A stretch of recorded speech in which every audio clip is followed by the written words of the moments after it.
আসসালামু আলাইকুম প্রিয় দর্শক, আশা করছি সবাই অনেক অনেক ভালো আছেন। আজকে আপনাদের মাঝে শেয়ার করছি শাহী গরম মশলার একটি রেসিপি। এই মশলা দিয়ে গরু, খাসি, বিরিয়ানি, মুরগির মাংস রান্না, ভুনা খিচুড়ি কিংবা ডাল ভুনা, মাংস জাতীয় সব ধরনের খাবার রান্না করতে পারবেন। আর এই মশলাটি একবার তৈরি করে সারা বছর এয়ারটাইট বক্সে ভরে বা কৌটাতে ভরে রেখে খাওয়া যায়। এই মশলাটা তৈরি করা থাকলে বিরিয়ানি কিংবা মাংসের জন্য বাজার থেকে এক্সট্রা কোনো মশলা কিনতে হয় না। চলুন তাহলে সঠিক পরিমাপ সহ এই শাহী গরম মশলার পাউডার কিভাবে তৈরি করতে হয় দেখে নেওয়া যাক। প্রথমে আমি একটা ট্রেতে সব ধরনের মশলা নিয়েছি। এখানে জায়ফল এবং স্টার অ্যানিস 1 টেবিল চামচ করে নিয়েছি, আর জয়ত্রী নিয়েছি 1 টেবিল চামচের একটু কম, আর এখানে 2 টেবিল চামচ করে নিয়েছি দারুচিনি, এলাচ, আর এখানে রয়েছে সাদা গোলমরিচ, কালো গোলমরিচ, আর কাবাব চিনি এবং রয়েছে লবঙ্গ।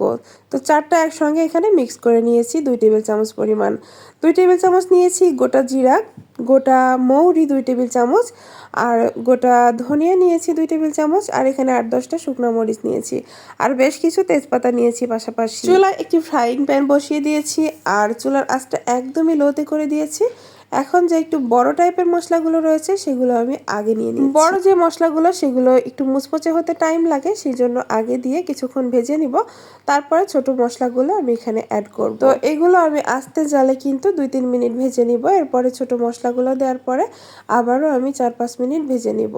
এটা কিন্তু ভেজে মুচমুচে করে বা চটপটা করে ভাজা যাবে না, এটা কি একদম লো আছে মুচমুচে হওয়া পর্যন্ত ভেজে নিতে হবে। আপনি চাইলে কিন্তু কড়া রোদে একদম শুকিয়ে মুচমুচি করেও গুঁড়া করে নিতে পারেন। আর দেখতেই পাচ্ছেন আমি এগুলো যে দারুচিনিগুলো দিয়েছি সেগুলো একটু ভেঙে ছোট ছোট করে দিচ্ছি। আর এগুলো যখন একটু গরম হয়ে গেছে তখন এখানে বেশ কিছু 8-10টা বা 10-12টা তেজপাতা দিয়ে দিচ্ছি। আর তেজপাতাগুলো আমি কেচি দিয়ে একটু ছোট ছোট করে কেটে দিচ্ছি, এতে করে গুঁড়া করতে সুবিধা হবে। চাইলে আরও ছোট করেও কেটে নিতে পারেন। তো তেজপাতাগুলো কেটে দেওয়া হয়ে গেলে যে ছোট টাইপের মশলাগুলো ছিল এগুলো কিন্তু এ পর্যায়ে দিয়ে দিচ্ছি। দিয়ে এখন আবারও আমি প্রায় 4 মিনিটের মতো এটাকে আস্তে জালে ভেজে নিব। সুন্দর একটা ঘ্রাণ বের হবে, কিন্তু চটপট করবে না, একদম আস্তে জালেই রাখতে হবে। আমি বারবার করে চুলার আঁচ লোতে রাখার কথা বলছি, তার কারণ বেশি আঁচে ভেজে যদি লালচে করে ফেলেন সেই ক্ষেত্রে কিন্তু মশলার গুণগত মান কমে যায়, মশলার ঘ্রাণটাও খুব ভালো থাকে না।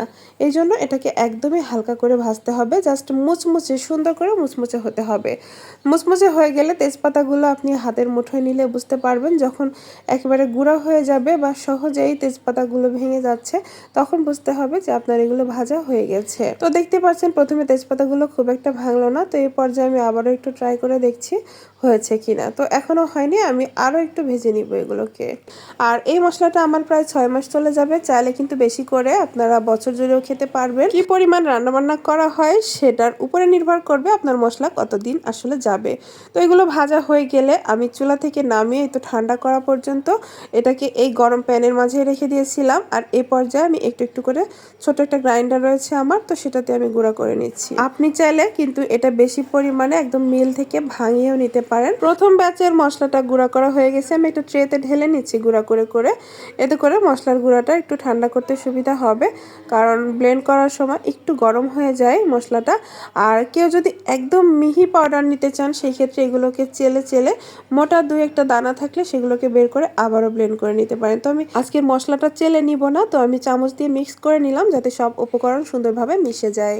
এভাবে ট্রেতে ঢেলে একটু মিক্স করবেন, এতে করে দ্রুতই ঠান্ডা হয়ে যাবে। আর এরপরে কিন্তু আমি একটা এয়ারটাইট কৌটা বা বক্সে, যেটাতে আপনার ইচ্ছা কাচের বয়ামেও রাখতে পারেন, তো আমি প্লাস্টিকের একটা কৌটাতে রেখে দিচ্ছি এটাকে। এখন প্রায় 6 মাসের জন্য আমি গরম মশলা থেকে টেনশন একদম মুক্ত। মাংস রান্নার সময় গরুর মাংস কিংবা খাসির মাংসে 1 কেজির অনুযায়ী আপনারা এই মশলাটাকে 1.5 চা চামচ করে ইউজ করবেন প্রতি 1 কেজিতে। আর মাংস রান্না যখন হাফ হয়ে যায় বা কষানো হয়ে যায়, উপরে তেলটা ভেসে আসে পানি দেওয়ার আগ মুহূর্তে, তো সেই সময় আপনারা এই মশলাটা দিয়ে আরেকটু কষিয়ে তারপরে ঝোলের পানিটা অ্যাড করবেন। আর মুরগির মাংসতে পরিমাণে একটু কম দিবেন। রেসিপিটি কেমন হয়েছে কমেন্টসে জানাবেন। যদি ভালো লেগে থাকে একটি লাইক দিয়ে চ্যানেল সাবস্ক্রাইব করবেন। ধন্যবাদ সবাইকে, আল্লাহ হাফেজ।